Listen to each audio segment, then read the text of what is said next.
Hi, everybody. It's Terry Wildemann with Awaken the Possibilities. And today is Freedom Friday. And I have a very special guest with me, Dr. Stephen Hobbs, who is also one of the guest faculty members for Intuitive Leadership University.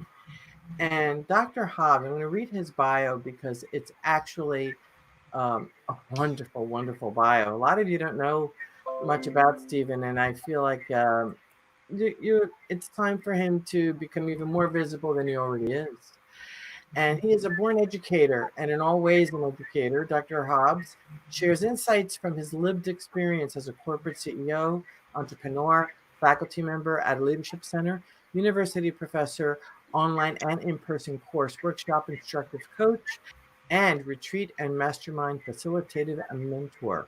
His interests include evidence-based learning, competence verification, experience-based education, AI cognitive articulation, managing and leading workplace culture, and in addition, he is an eco warrior, writer and philanthropist for children and trees. He's published 15 books for academic level book chapters, magazine articles, blog posts, and he has developed and delivered 500 plus workshops and online courses. And recently, he co founded the International Mentoring Community, a place to encourage fellowship among members. Welcome, Dr. Hobbs, to Freedom Friday and Awaken the Possibilities Business Hangout. Well, thank you, Terry. It is wonderful to be here. Well, one of the things or not one of the things, the reason why I was so thrilled when you agreed to come on for your Freedom Friday is you have a gift of wordsmithing, word crafting, and understanding the essence and the power of words like no one I have ever seen or met. Well, thank you. Every single time I get off of the phone or Zoom, whatever it is that you and I are doing, I walk away so many feet higher in the air because I've learned something extraordinarily wonderful from you. And I would love to share with our audience and with the Awaken the Possibilities Facebook group what it is about words, the power of words, and how they are truly affecting us in this day and age with the challenges that we are facing. Well, if I start this way, words are the freezing of reality.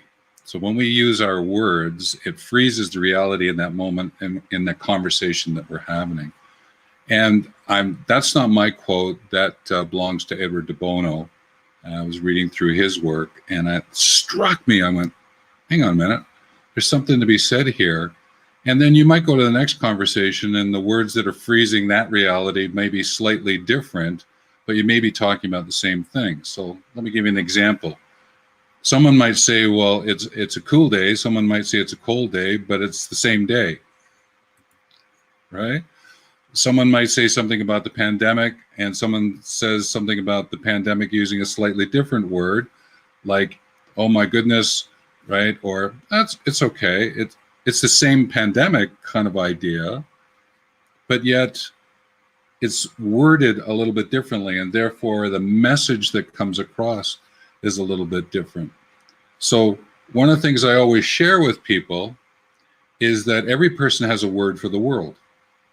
There's a word in them that if it was taken away from them, taken out of the dictionary, it would be like a big hole in their heart. And when you figure out what that word is, and then you figure out about world, what's the difference between word and world? The letter L. So once you figure out what your word for the world is, then you can understand how you listen, how you lead, how you laugh, how you love, how you live. It's a really beautiful way in which to come to a point of understanding your lived experience. Mm-hmm. So that's the importance of it. I just wanted to start in that way. And I think what we're going to do is we're going to explore a little bit more, because I brought to your attention, I think, Terry, the word illness and wellness. Yeah, I've used it a few times in a few podcasts. Yes. Our discussion, I was like, "Whoa, I love this." It was just too good to say for today. Yeah, fair enough. It, Fair enough. it really was. It was just too good to say for today. And Without, I attribute this to Chip Conley. And you can certainly look him up. He is someone who is striving to take the word elder out of elderly. And I that really resonated with me. And I went, yeah. I'm going to start following some of his work. Where's he going? What's he attempting to do here? And one of his last posts, he made this distinction between illness and wellness. And I went, there is another great way to look at things. And he mentioned about the I and the we. So I, as in illness, is something that I take on or not take on. But one of the responses to my illness is our wellness. Now, I know that there's wellness that goes with your illness, but this notion of we, it's you have to work with others. You have to interact with others. The conversations then, to the point that you're making, Terry, is the words that you're using in this illness wellness conversation are so important that you can't just pass it up. You've got to pay attention to the words that you're using. So illness is about I, first letter I, ill, I am ill. Wellness is we are well. And working together to deal with it's personally, if it's your personal illness, it comes from a we perspective. There's people who are helping you. You're stepping into the wellness factor of what's going on. It's a slightly different way of looking at it, and that's why it intrigued me when I read it. Well, they both have both those words have very different energy. Illness has one energy, wellness has another energy. Correct. And the energy of wellness is much more positive and elevating versus the energy of illness, which you are correct. It is about I. And when you said that, I was like, of course it is. I am ill. You're owning whatever, you're owning the illness. Whereas with wellness, I'm striving for wellness. I am moving forward towards being well. And in many ways, you're now involved in the concept of ask. And from the concept of ask, you are starting to build community. I prefer grow community. Mm-hmm. And in asking, and this is something we've been talking about a lot in past, in the videos this week, all the podcasts I've been doing this week, people often hold back from asking because they feel it's a weakness, when in fact, asking is a sign of strength. Correct. And therein is why illness has an I, wellness has a we, working together, right, to deal with it. Because often when you help others, you figure out how to deal with your own things that are going on in your life. And it's a very reciprocative kind of approach to what's taking place. So how will honoring these words provide freedom for us? This is Freedom Friday. And Yes. how in honoring these words, and we also talked about awaken possibility, and I asked the group members, and I'm going to refer down, you see me looking down, I apologize, but I want to get the words off my phone because I need another computer. Get the words off my phone of what they had mentioned when I asked them for words to use. Of course I had it on here and I had it all set up and it just disappeared. Duh. There were some really nice answers. But if I may, want to share, said free, limitless. Can you say that again, please? Free, limitless. Free. So, limit. For freedom. Yeah, freedom was about free, limitless. She made it so that it looked like it was 3 words rather than limitless, where we tend to think of it as one word. So got it.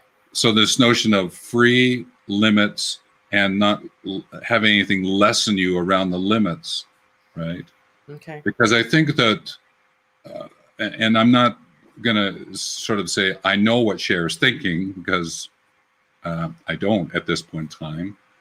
But if I was to offer this notion of the importance of boundary, is that when we approach our lives, is that there's a bounding, creating the understanding of a situation. I'll sometimes go to the point of saying we each have a circle of competence, that which is our gift for the world. And this notion of free, limitless is that if we're free, we understand what our circle of competence is. We're not going to be any less because we're going to be greater than. Right. So the limit in this case would be, I would use the word bounded, or the situation we're living in, and how is it that we're contributing that? Because I took the limitless rather than limitless. Kind of. What she actually wrote was freedom equals free. And I think she meant to put a period there. And then it was limitless. Yes. Okay. Yep. And then Dorothy Neville, unlimited expansion. Yes. And I appreciated that. And then, yes, that's what we got. Yeah. And then the third one was you. Got it. So again, I think the limit word is there in there. Unlimited is that we're not limited by something. And she used the word expansion. And I always then have to go, if I hear the word expansion, I go extension. Expansion, extension. I think of it because the expansion is sort of making it a little bit bigger, making it larger, but the extension is the reach. Where does it go out to? Mm-hmm. Okay. So our sense of expansion and extension is a really important element of that circle of competence, the bounding of who we are and what it is what we're offering, and we keep expanding it and extending it. That's what our world is about. And I think a lot of the people who are in this group, right, and as the world listens to this, are very much trying to figure out now, okay, how do we expand what it is we do and extend it to be for the world, not to be in the world, to be for the world. So, Stephen, in this age that we're in, people are using the word virus constantly, coronavirus. And every time I hear corona, being Hispanic, I speak, being bilingual, corona, I think corona is a crown. So I'm like, every time I hear the coronavirus, I just keep getting this image of a crown, and it's a virus, and people are in panic and they're going absolutely nuts. So, and this is going on, and there really is. It's escalated to a panic. So it's gone from concern to fear to panic. So I'm going to reverse that from panic, which is very low vibration, to fear, which is the vibration is just a little bit higher than that. Concern is better. It is the best of all three, because of it's one thing to be concerned about people.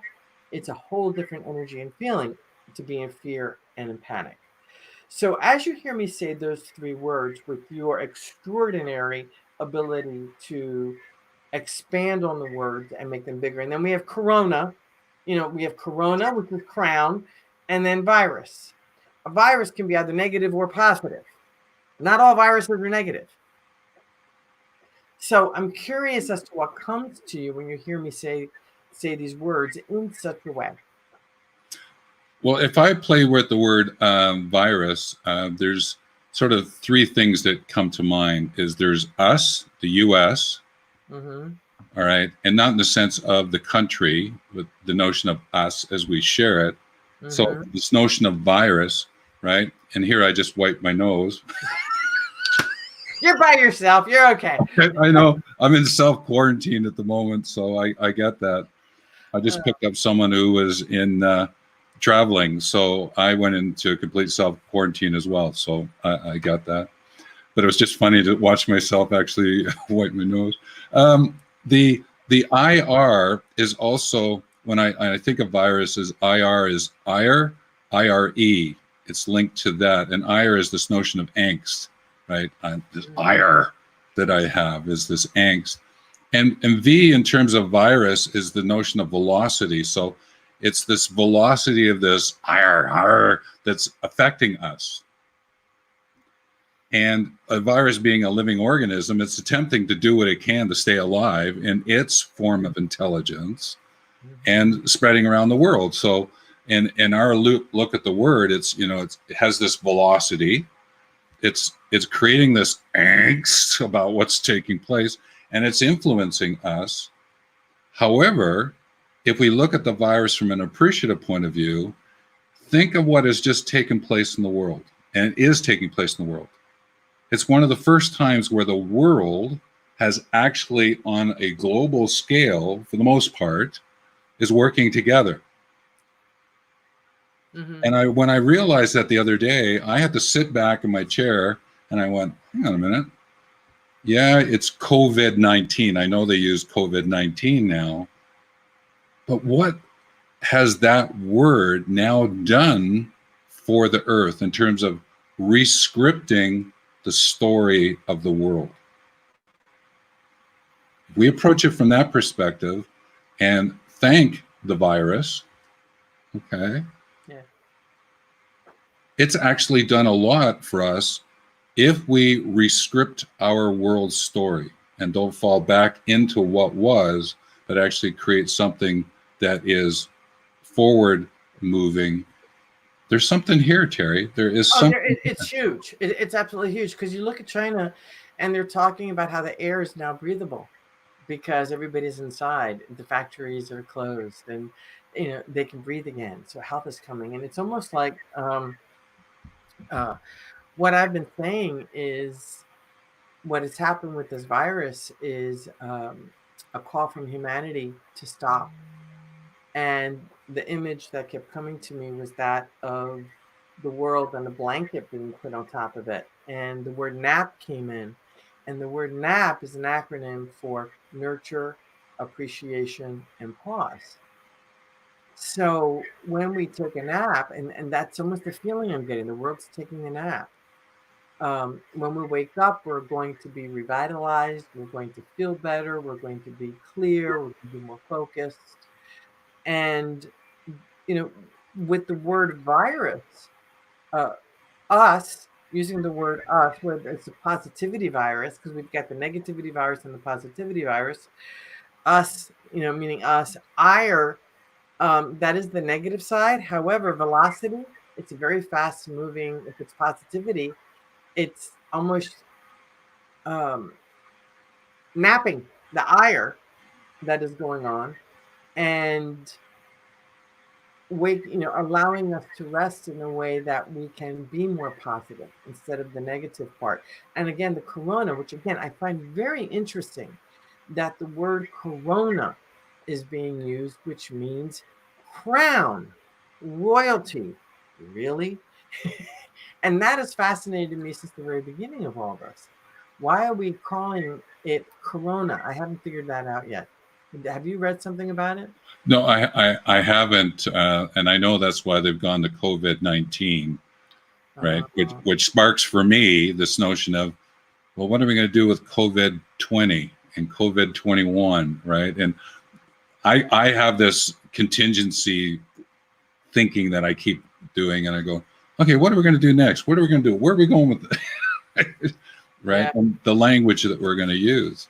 So the word, speaking of language, I'm looking to see if we have any questions. If we have any questions, please type them in. I would really appreciate it for myself or Dr. Hobbs, as we're talking about the power of our words and what the words can actually mean as we continue to use them. So words have energy. Bottom line, words have energy. And by the way, I never used to really believe that. I look at when I would think that words just aren't that important. Well, it's not necessarily the word, it's the feeling and the meaning behind the words that are important. But I've changed my perspective on that and realized that the words truly are important, because the words are the key that adds the energy and the meaning to whatever it is that we're going through. So you asked me to bring a pad of paper and a pen to work through some of these words. So what are some of the words that you have been itching to talk about in this Facebook Live? One of them is evolve. Okay, let's talk about evolve. I'm going to write Yeah. this down. Because there is this notion of revolution and evolution, and the difference between those two is the letter R. And I'll come back to that here in a second. But the notion of evolve, if you actually take the first 4 letters of evolve and write them the other way, what's the word that's there? Love. Love. How cool is that? Okay. But if you take the middle 2 letters and add them to the last 2 letters, what word does it spell? We have to play love. So is it possible when we evolve is that we have to love our history as we love our mystery, the future, and therefore, lo and behold, we become present? Because the word lo and behold, when you flip that middle 2 letters, it's lo. It's an old way of talking about being present. Lo and behold, yeah, lo and behold, I'm present here with what's going on. But this balancing now is that we can be very reactive to what's taking place, or we can be very creative. And the difference between those 2 words is the placement of the letter C in the word. Reactive has C in it. Creative has the C in front of it, but it's the same word. We just move the C around. Can you see? Can you see that? Yeah, I've never noticed that before. So reactive is very much about when you're in it. You see it when you're in it. But creative is you're seeing it forward. You're seeing it before it's happening. So again, our response to what's taking place, is it reactive and you see it while you're in it, or you're going to go to the creative and see it unfolding in a way that is of value? And a value for me is worth, truth, and usefulness. That's what value means to me. Okay. So that's really cool. Okay, that's really cool. And I love this evolve and the revolve, because there is a revolution going on. And I believe that this revolution that is going on is within ourselves. We are revolting within ourselves as to what is working for us and what is not working for us. Yes. And for some folks, this revolution is pause, ease, calm, and a very, very welcome change. For others, it's creating fear, panic, and chaos. So whatever that revolution means for people, the internal revolution, it's time to look in the mirror and see what it is that we need to learn from all of this. I know, it's all of us. I don't think there's a person who's been untouched with some kind of chaos where this is concerned. Yeah, there's an element, and sometimes when we use revolution, evolution, revolve, evolve, we think of revolution as a little bit more of a constriction. And therefore, there's something that's missing, so we're going to go into a revolution to get something switched kind of idea, all right? Mm-hmm. And then the evolution has a sense of the ongoing, it's going to unfold in a slightly different way from what is sort of happening at this point in time. The one thing that I'll always share is that even from a reactive and creative point of view, both of those are of value, as revolution and evolution are of value. It's just understanding the use of the words, and this is to the point of why we're having a sharing, is the way in which we use these words, right, for the world. Because let me give you an example with reaction and creation. I've done a lot of work in the merger and acquisitions field. And when someone is going through a merger and acquisition, you sometimes feel like you're going to react to what's taking place because you're unsure of what's taking place. It sounds a little bit like what's happening at the moment on a world basis. Mm-hmm. Okay? Mm-hmm. And therefore, you have to then say, okay, if I'm going to be reacting to this, how might I react from a creative perspective? So when I do the merger and acquisition work, I get people to understand this reactive, defensive, adaptive, proactive, generative Mm-hmm. perspective. Because how can you be reactive from a proactive perspective? Yeah, no. But you can if you understand what this proactive generative way of looking at things. And I suggest that a lot of the people who are listening in have this really strong sense of being proactive and generative, and therefore can be of great assistance to help those who slip back into that reactive and may not have the means or Mm-hmm. the words to get them to the proactive generative, but then to learn themselves how to use the power of these words. Like Mr. Hawkins, Dr. Hawkins wrote Power and Force, Right. and was talking about the words in there. So I think there's something to be said for us in helping people to understand what words you're using, but then give them the tools to understand how to use the creative, evolutionary kind of words to then deal when they might slip back into that revolution, reactive kind of way. And that's not absolute, okay? Mm-hmm.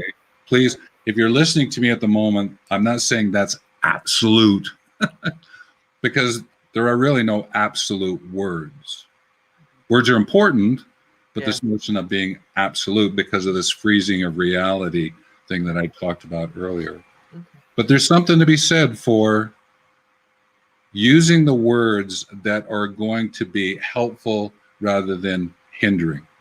Okay. So words, can you give us an example, a list, maybe 3 words each of hindering words and words that will move us forward in this? Well, I'm going to play with something here, okay? Okay. If you play with the word stressed, Yes. okay? If you write it backwards, it forms the word desserts, Desserts. okay? One of my favorite pieces that I do in my stress class. It's great. Right? And the notion is sometimes just sit down and have a dessert, and just reflect on what's going on from the perspective of what's stressing you at this point in time, right? Yeah. Right. So playing that way. There's another one, and I'm going to use it just simply because this notion of lived. If you flip lived around, it's the word devil, Okay. Yes. right? So our lived experience, all right, is our sort of evolving, our love that we're doing. And when we take that away from ourselves and live in another way, it's sort of like the devil has come into our life. Now, I appreciate that use of that word is not maybe appreciated by all people who are listening, but I'm just using it as an example, right, from an English language point of view at this juncture. The other one that I wanted to share is the notion of conversation. Conversation. Okay. If you flip the V and the S around, it comes conservation. Conservation. So what struck me is that when I'm in a conversation, I'm attempting to find a way in which to do conservation because of what it is we're doing together and what it is that we're growing, whether it's the relationship, whether it's the work that we're working on, is that our conversation, our collaborative conversation, is really about this conservation.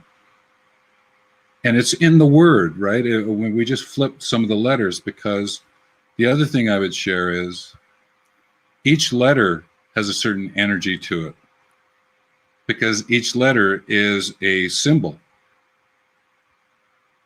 If we go back to, we had to create these symbols to put together these sounds, and then we have to put the meaning together with them. If you go all the way back, right? So it's like numbers and letters, all right? They're all symbols, and they have a certain energy that's associated with them.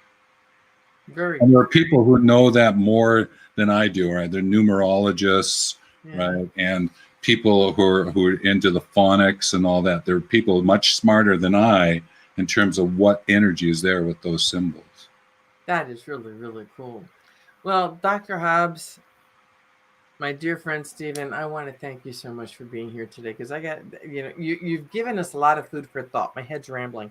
And even though I've heard this stuff before, I'm hearing it again. Some of it I haven't heard in a while. Some of it I've heard recently in recent conversations with you. And I still marvel at them, at the way you have an ability to look at words and how the power of the words can really help us. So if there's one word that you would like to leave us with today on Freedom Friday, what would that word be? If I may, I'm going to share my word for the world. Okay. My word is magnificence. Magnificence. Of what you be significant. Of what you do it. Sorry, of how you be magnificent. Of how you do it with significance. And therefore, you will have magnificence as your approach to the world. That was what came to me when I went through the activity that I do. And it has stayed with me ever since. And I love the sound of the word magnificence. There's something very soothing, very expansive, extensive for me. So I would share the word magnificence with you. Thank you. And thank you, viewers of the Awaken the Possibilities Business Hangout Freedom Friday Facebook Live. I appreciate you very much. I appreciate you, Dr. Hobbs. And I am thrilled that we've been able to get this information out in the world to help us each grow from the inside out. Wishing you a fabulous, fabulous weekend. And I hope to see you next week when I have the amazing Marbeth Dunn sitting in the chair across from me.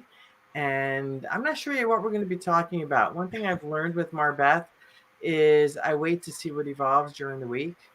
And we focus on something that is very relevant on Friday. So Marbeth is going to be here with us, and we'll find out what it is she's going to be talking about a little bit later on in the week. So everyone, have a great weekend and fly, fly, fly. It's Freedom Friday. You take good care.